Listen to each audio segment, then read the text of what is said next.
बिस्मिल्लाहिर्रहमानिर्रहीम। अस्सलाम वालेकुम प्यारे इस्लाम के प्यारे प्यारे दोस्तों, हम आपको प्यारे इस्लाम में खुशामदीद कहते हैं। उम्मीद है कि आप सब ईमान और तक़वे की बेहतरीन हालत में होंगे। आज हम आपकी खिदमत में एक और नया और सबक आमोज किस्सा लेकर आए हैं, जिसका मौजू है ऊंट की खुसूसियात और उनके बारे में मुख्तलिफ हक़ाइक़ पर है और ऊंट सांप क्यों खाते हैं। किस्सा शुरू करने से काबिल नए आने वाले दोस्तों से दरखास्त है कि इस वीडियो को लाइक कर दें और हमारे चैनल प्यारा इस्लाम को सब्सक्राइब कर दें और बेल आइकॉन को भी दबा दें, ताकि आपको हमारी नई आने वाली वीडियोस का पता चलता रहे। और दुरूद पाक से होने वाली महफिल का हिस्सा बनने के लिए नीचे कमेंट में अपना नाम तहरीर कर दें। तो चलिए आपका इंतजार खत्म करते हैं। आज के किस्से में हम आपको ऊंटों के मुतालिक मुख्तलिफ मालूमात फराहम करेंगे। अल्लाह ताला ने कुरान मजीद की सूरह गाशिया में इरशाद फरमाया, ये लोग ऊंटों की तरफ नहीं देखते कि कैसे फराहम किए गए हैं। हदीस शरीफ में भी ऊंटों का तस्करा मौजूद है कि हर ऊंट की कोहान पर एक शैतान होता है। जब तुम इस पर सवार हो तो अल्लाह का जिक्र करो, बस तुम उसकी खिदमत करो, बेशक अल्लाह ने ही तुम्हें सवारी दी है। ऊंट का शुमार दुनिया के कदीम तरीन जानवरों में होता है और सदियों से इंसान इस पर सफर करता आ रहा है और भी बहुत से कामों में ऊंट ने इंसान का साथ दिया है। एक आम सेहतमंद ऊंट 450 किलोग्राम तक वजन उठा सकता है। ऊंट के बालों से नफीस कपड़ा बनाया जाता है। ऊंट खुराक और पानी को चर्बी में तब्दील कर लेते हैं और अपनी कोहानियों में इसका जखीरा कर लेते हैं।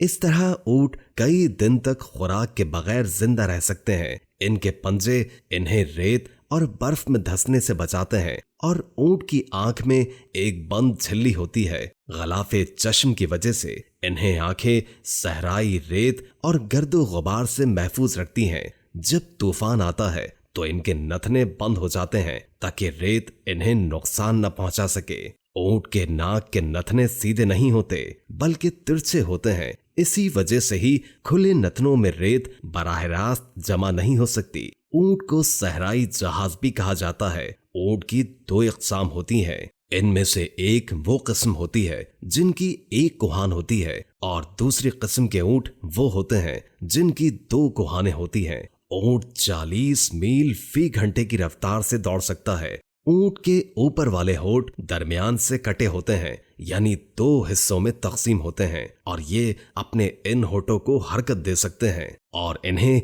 ऊपर नीचे कर सकते हैं। ऊंट के होठों पर गद्दी नुमा खाल होती है जिस पर छोटे छोटे बाल होते हैं जो इन्हें कांटों से महफूज रखता है। ऊंट कांटेदार दरख्तों को भी बहुत शौक से खाता है क्योंकि इनकी अंतड़ियां बहुत मजबूत होती हैं। ऊंट हर उस घास को खा लेता है जिसको कोई और जानवर नहीं खा सकता। माहिरीन के मुताबिक ऊंट 3 मिनट में 200 लीटर तक पानी पी सकता है। इतनी तेजी से पानी पीने की सलाहियत किसी और जानवर के अंदर नहीं होती। हजरत जाबिर अली रज़ी अल्लाह ताला अन्हो बयान करते हैं कि मैं नबी करीम सल्लल्लाहु अलैहि वसल्लम की खिदमत में हाजिर था कि वहां एक शख्स ने नबी करीम सल्लल्लाहु अलैहि वसल्लम से अर्ज किया कि क्या मैं बकरी का गोश्त खाने पर वजू करूं? तो हजरत मोहम्मद सल्लल्लाहु अलैहि वसल्लम ने जवाब दिया कि अगर चाहो तो वजू कर लो और अगर ना चाहो तो ना करो। उस शख्स ने पूछा कि क्या मैं ऊंट का गोश्त खाने पर वजू करूं? तो हजरत मोहम्मद सल्लल्लाहु अलैहि वसल्लम ने फरमाया कि हाँ, ऊंट का गोश्त खाने पर वजू करो। उस शख्स ने पूछा, मैं ऊंटों के बाड़े में नमाज पढ़ सकता हूं? हुजूर सल्लल्लाहु अलैहि वसल्लम ने फरमाया, नहीं। उस शख्स ने कहा कि क्या मैं बकरियों के बाड़े में नमाज पढ़ सकता हूं?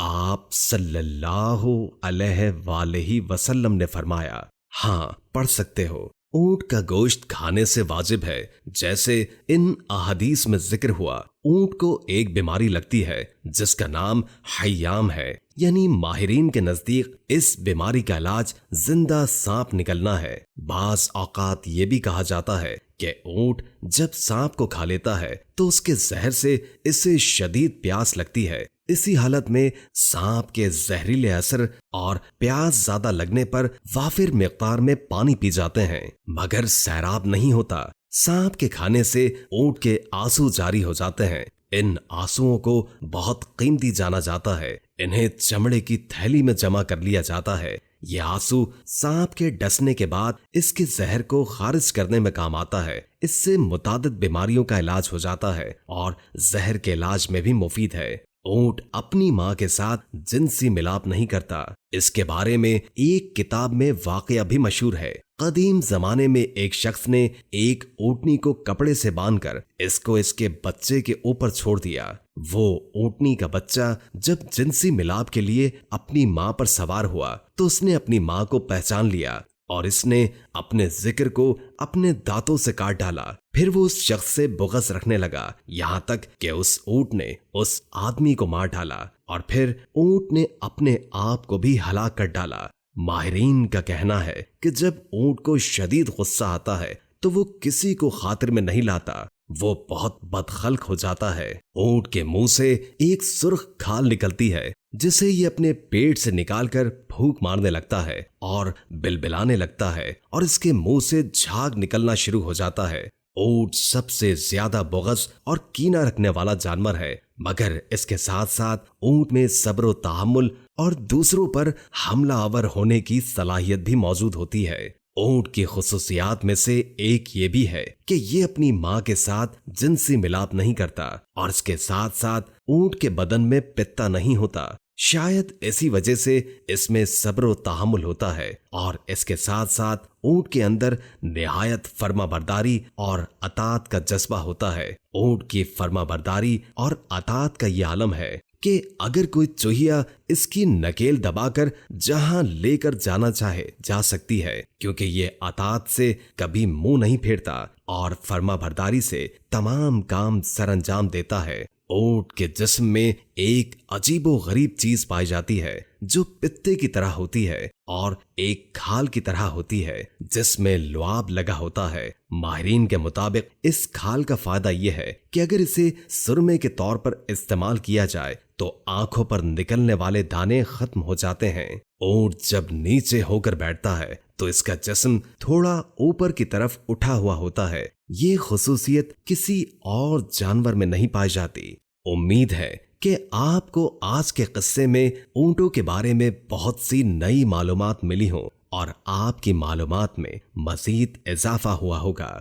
ویڈیو اچھی لگی ہو تو لائک کر کے شیئر کر دیں، کیونکہ اچھی بات آگے پہنچانا صدقہ ہوتا ہے۔ اس سے آپ کی بھی اصلاح ہوگی اور دوسروں کی بھی، اور کوئی اچھا سا کامنٹ کر دیں، اس سے ہماری بھی حوصلہ افزائی ہوتی ہے۔ اللہ تعالی ہم سب کو اپنی حفظ و امان میں رکھے۔ جزاک اللہ۔